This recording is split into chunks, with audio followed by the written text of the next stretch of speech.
Assalamualaikum warahmatullahi wabarakatuh. Nama saya Faras Nabila. Saya di sini akan praktikum tentang koloid. Yang pertama, bahan-bahan yang kalian butuhkan ada senter,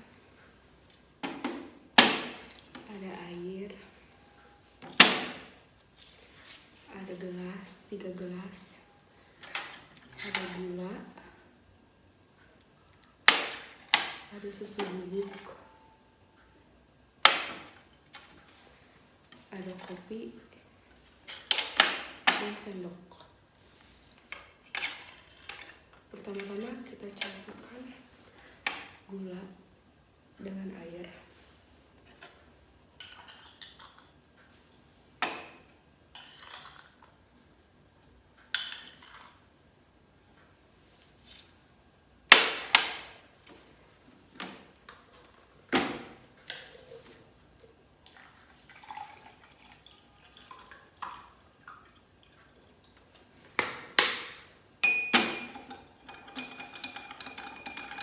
Lalu tinggal diaduk.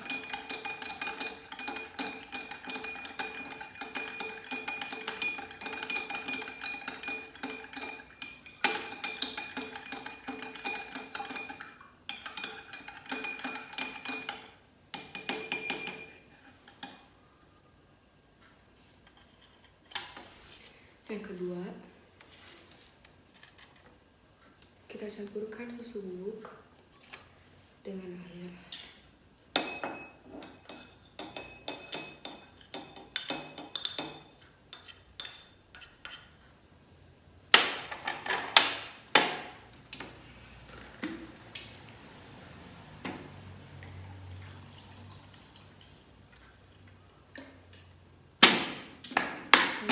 Aduk hingga rata.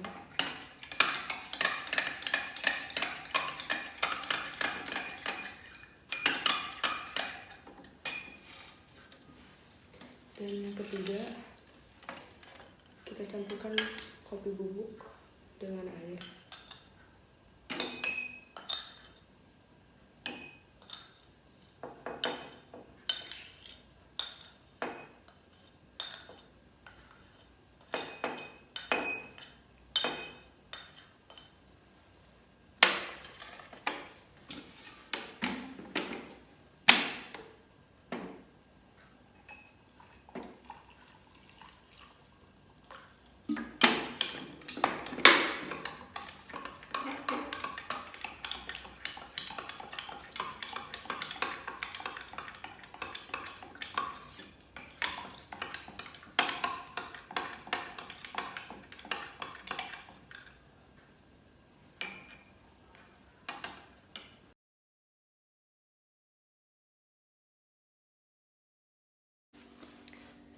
Mari melihat jumlah fase secara fisik dengan menggunakan indera mata secara langsung.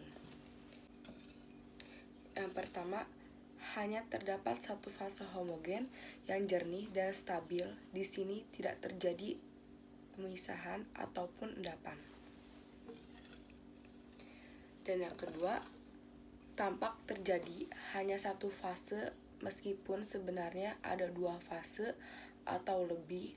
Karuh tampak stabil, namun campuran ini dapat dipisahkan akibat proses pemanasan atau pendinginan. Dan yang ketiga, dilihat nyata terdiri dari 2 fase heterogen yang terpisah secara perlahan dan tampak tidak stabil.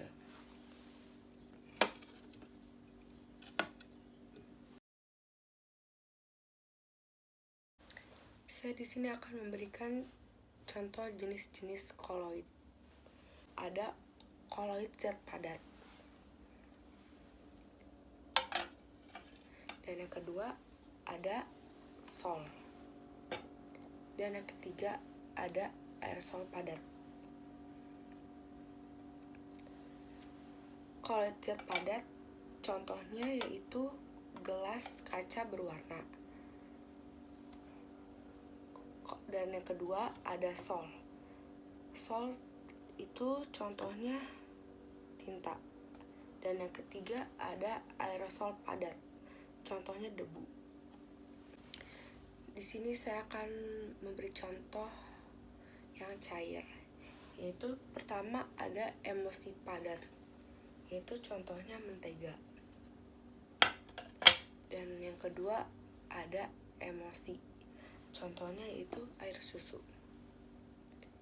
Dan yang ketiga yaitu ada aerosol cair, yaitu saya di sini menggunakan baygon.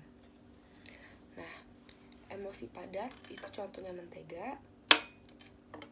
Emosi yaitu contohnya air susu, dan aerosol cair yaitu baygon, gas baygon. Dan yang selanjutnya ada busa padat. Busa padat itu termasuknya styrofoam, karena styrofoam dapat mengapung. Dan yang kedua ada buih. Buih saya di sini menggunakan air deterjen.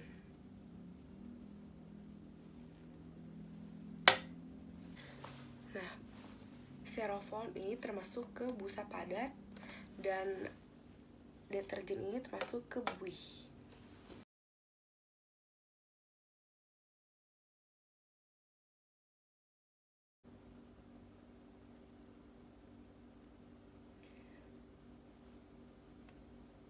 Pada gelas 1, cahaya terlihat jelas dapat diteruskan pada sisi lain gelas.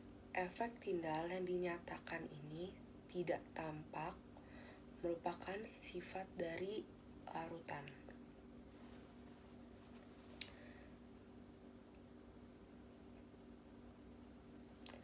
Pada gelas kedua, cahaya tidak dapat diteruskan menembus sisi lain gelas, melainkan dibiaskan ke segala arah oleh partikel-partikel yang tidak terlihat sebagai titik terang. Ini adalah koloid.